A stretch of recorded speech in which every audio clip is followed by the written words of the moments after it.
So we started fostering about 4 months ago. We got our license. We had one respite care, and then we got our foster son that we currently have. You know, you always have that thought process, like, well, what if something happened to us or something where our kids went into the foster system? You would want them to go to a good family. That's something that always weighed on me after we had kids, that maybe we should be a family for someone else's kids, you know, that they need to get home. My sister-in-law was involved in a domestic violence relationship. DCF was called to the home, and we are next of kin. It was either Chris and I take the kids in, or they were unfortunately going to be split up. Without hesitation, we went down to DCF. We signed the paperwork, did all the, checked all their boxes, and we went from, again, just Chris and I living, carefree to now being the caregivers of our nieces and nephews to 4 little ones. After my second child was born, I was struggling with postpartum depression. I contacted one of my family members in regards to how I was feeling and what I was going through. Instead of them helping me and giving me advice, they, reported me, and I was then Baker acted. And after I was Baker acted, about 12 hours in, they made me sign my rights over to one of my family members. It was too overwhelming for her, and she decided to give my children a foster care because she didn't know what else to do. Some of the unforeseen struggles that we had when we started fostering was definitely not really feeling like we had a voice, I would say, or just not feeling heard. Being one of the only people that, in my circle who fostered, my friends didn't really know how they could come alongside me, and it didn't feel like they quite understood the issues I was having, and they would try to help with our son, but it just wasn't the help that I needed. Again, it was an overnight yes. Our house was not kid-friendly. We don't have toys.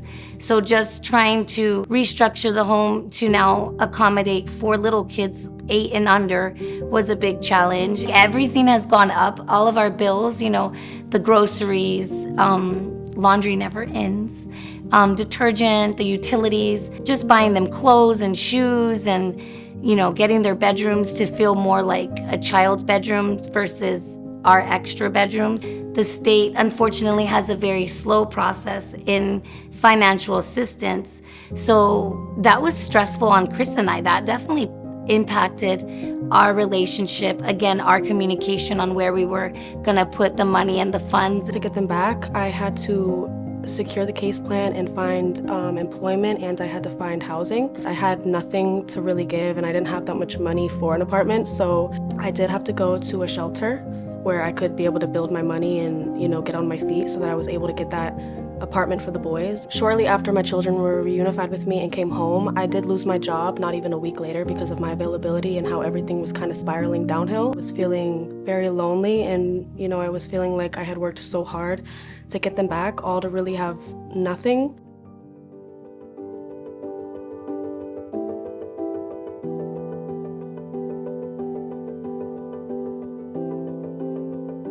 Having Foster Village come alongside us, and the most important thing I think was just feeling heard and understood. Yeah, it was definitely nice, basically having someone who was like, no, this is valid, you're not crazy. It was almost like a little bit of a breath of fresh air that I genuinely felt cared about. Heather checked in with us a couple weeks later, and we were having issues transitioning from visits with Mom, and so she had a visual schedule that she made up for us, and that was super helpful with getting that resolved. My case manager was sweet enough to get me in contact with someone from Foster Village, and then once Heather and I spoke, and I gave her a list, and I said, whatever you can get, great, and what you can't, that's okay. I was very surprised and forever grateful for Heather and her family.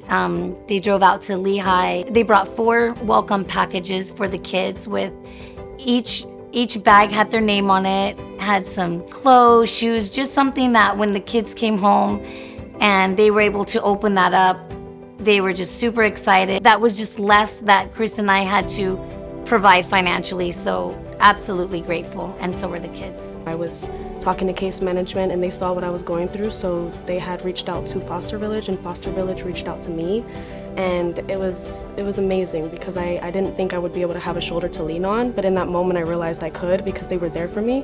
One of Foster Village's volunteers had delivered a welcome package to my apartment, which was God sent because in that moment of time in my life I really needed it. And you know, when I opened everything up, the boys were so happy to see what was given to us. It was so much stuff, more than what was asked for. And I was just so appreciative at that time, and I was so happy to know that I had someone to rely on in that moment.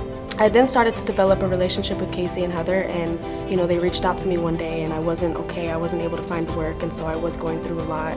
They told me about a job fair event, and so they went alongside with me at this job fair event, so for moral support, for me to feel comfortable, and it was amazing. I really did feel like I was gonna be able to land something.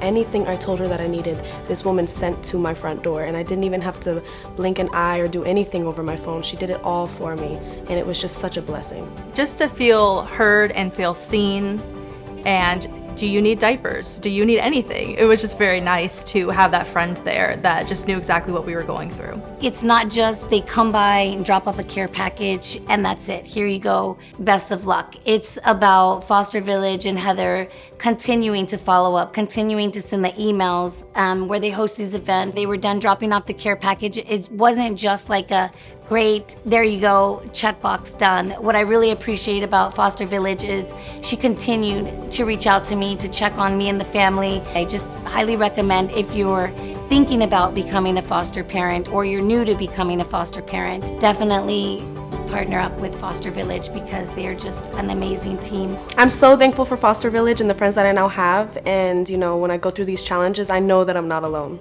Foster Village was like having a best friend come alongside you that also knew exactly what you were going through, and to listen to you and hear me vent, and then to also just offer encouragement to get you through the journey.